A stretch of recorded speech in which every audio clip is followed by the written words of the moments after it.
Hey guys, what's going on? This is Dilly. Welcome back to the Survivalist Part 6. In this episode, we are going to be establishing a few more stash locations and also collecting a lot of food and storing it away for future use. Up until this point in the series, we've always been eating the food right away after we collect it, and that's been kind of problematic. I've never been in a position where I have enough food to keep me going for long periods of time without having to constantly worry about it. So that's going to be something that I'm going to be focusing on today.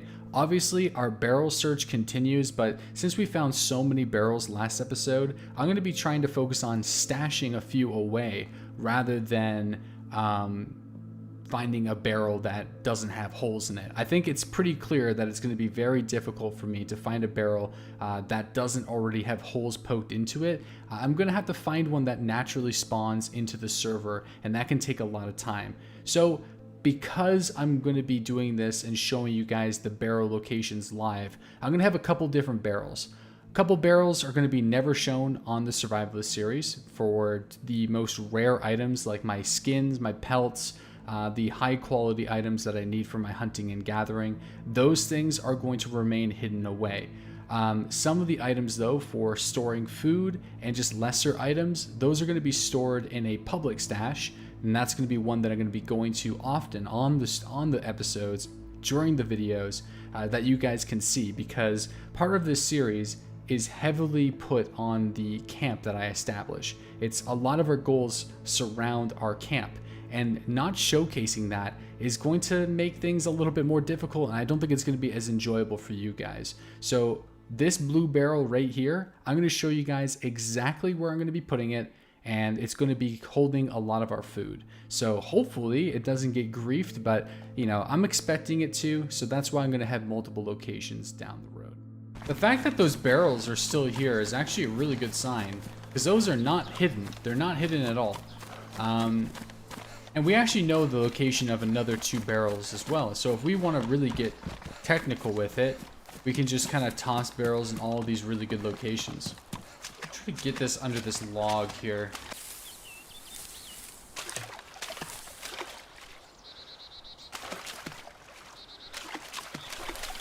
There we go. I think I'm pretty happy with that, actually. That's really good. Oh yeah, that's awesome. It's pretty much to the point where you need to be... The only thing is though, if people are like master barrel finders, everyone knows to do this. And then you got it, but... we'll see. From this point, I'm just going to be going and storing some supplies in this barrel because I'm going to go loot the town to try to find a few items. I'm going to try to grow more zucchinis or look for some tomato seeds and pumpkin seeds. I want to kind of get a little bit more diversity with the seeds and the crops that I'm growing, because when I find players in this world, I actually want to be able to barter for supplies using some of the food that I grow. Because this is a very popular roleplay server, I know that there's going to be people out there, once I run into them, that are going to be interested in actually bartering for legitimate vegetables. So that's going to be something that is going to happen later on. I want to address one comment that was on my most recent survival series about somebody thinking that everything in this video has been staged. That is way too much work, man. I do not have enough time to organize all of these different things. Like someone said I killed the deer before I showed it on the video, or you know, I'm manipulating the tents and removing my own loot because, well, I don't know, maybe they think it's all staged. You know, people think that it's impossible for me to be playing on a full pop server and not run into anybody yet. You guys have to remember, I am so far up north, like probably in some of the most northern towns that you can go to. If you run any more north, you're gonna hit debug land. Not a whole lot of people come up this way. This village, for example, is Sinistok, which is west of Novoya Petrovka, northwest in fact. There is no more towns northwest of Sinistok. You cannot go further and find another village from this point forward. I would never do this video series on an empty server. Number one, if you play on empty servers, especially if you keep your bases there, there's a really good chance that that server provider is going to give up and stop supporting the server, because it costs a lot of money to run a server every month, and if no one's playing on it, then what's the point, right? Number 2, one of the points of this series that we have yet to touch on is actually meeting other survivors. That is crucial. And I know it hasn't happened yet because I haven't got the confidence to go out and find people, but we've seen remnants of people on the server. It is a full server. It takes me 5 to 10 minutes roughly every night whenever I want to play this character to get into the server. So I promise you guys, it doesn't take a lot of work to figure out exactly what server I'm on. And in fact, if anybody watched the live stream, I accidentally showed the server that I'm on, which was a big mistake.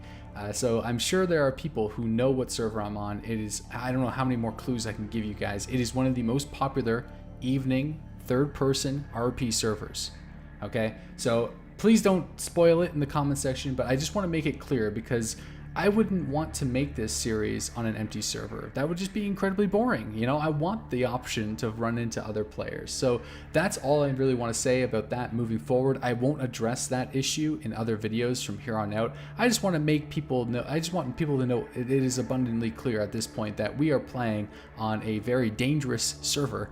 And things can happen. I could get shot or killed or attacked or robbed at any time. So that threat is still very real, and it is on my mind all the time when I'm looting through these villages, because the goal is to survive as long as I can. And I'm gonna probably have to talk my way out of some situations, which I hope I'll get into in the future. There is 2 more questions that I received in my most recent video that I would love to talk about before we get into some of the live commentary. Number 1, somebody asked when I'm going to be starting to hunt for bigger creatures. That will be happening pretty soon. Now that we have about 3 barrels that have been stashed away to save some supplies, I actually have an incentive now to go out there, find that large game, hunt it, kill it, and then store the pelts for later.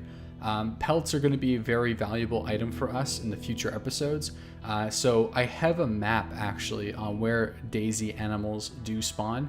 If I remember, I will include a link to that in the description box below, and it will show you the radius and the areas where animals will have a chance of spawning in. So if you are going to be hunting for animals for leather, then that is a really good map to reference and one that I'm going to be using in the future. We've already found a few deers, but I decided to leave them last episode because one was killed and I didn't know how close or how recent that deer was killed. So in order to save the barrel and get to a safer location so I could store some supplies, I just wanted to get the hell out of there. So bigger game will be happening very soon, I promise you that.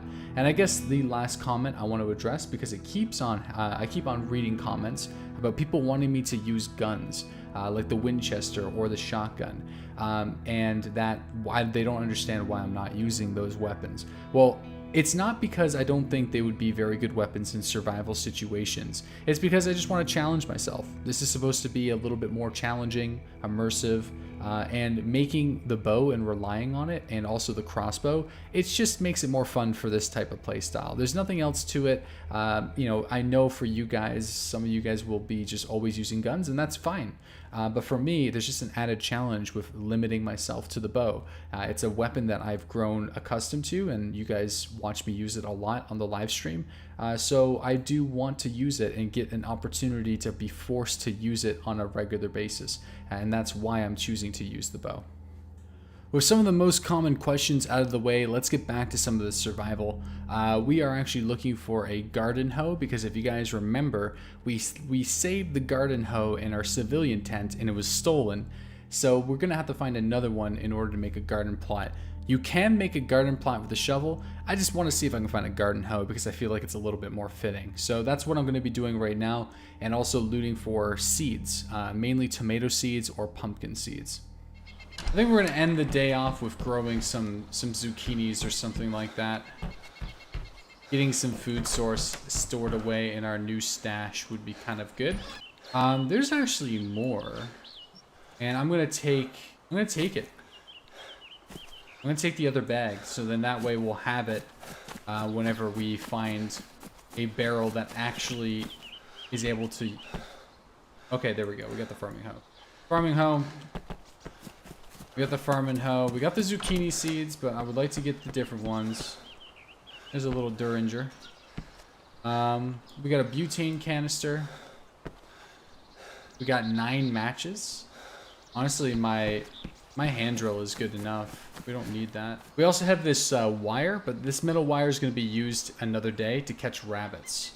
We might as well also get our chicken out. I guess we should get one of the garden limes out as well and our bow drill. There's some stuff that we do need to take out. Okay, guys, let's make our garden plot. Ah, that works pretty much perfectly. I don't know if you fertilize first. Let me see here. Fertilize soil. There are no digging slots. Okay, here we go. Okay, we're preparing all the slots. There we go.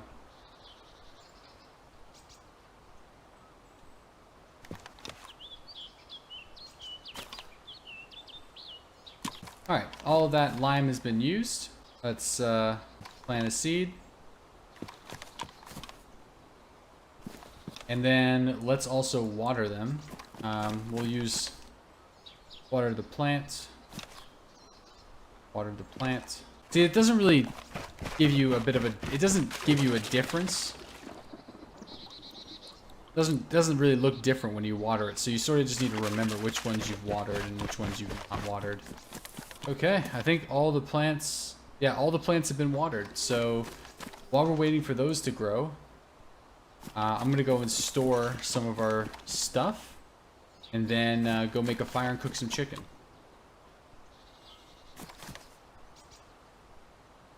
Go.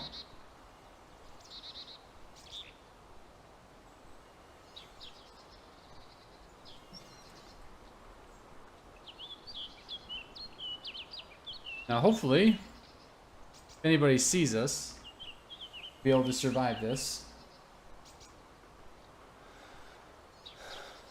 Looks like our zucchini farm is growing nicely. Okay, we're done cooking for now. Let's extinguish the fire. It doesn't give off such a big area. And yeah, let's enjoy some of this chicken while we wait for the rest of our crop to grow. Looks like this chicken is stuffing us up pretty good. Alright, we have some crops done. Go check them out. Alright, we just got 3 zucchinis off of that one plant. That's pretty good. We got some spoiled ones, however. It looks like with fertilizer we get a higher yield. Some of them are spoiled, but like I said, I don't think I'm going to be using the disinfectant spray on the crops. Most of them look pretty good, like pretty healthy, so I think we're going to have a pretty high yield. 2, 4, 6, 8, 10, 12, 14, 15. So far we got 15 zucchinis just right there. We'll take them all and put them into our... we got 18 zucchinis. That's incredible.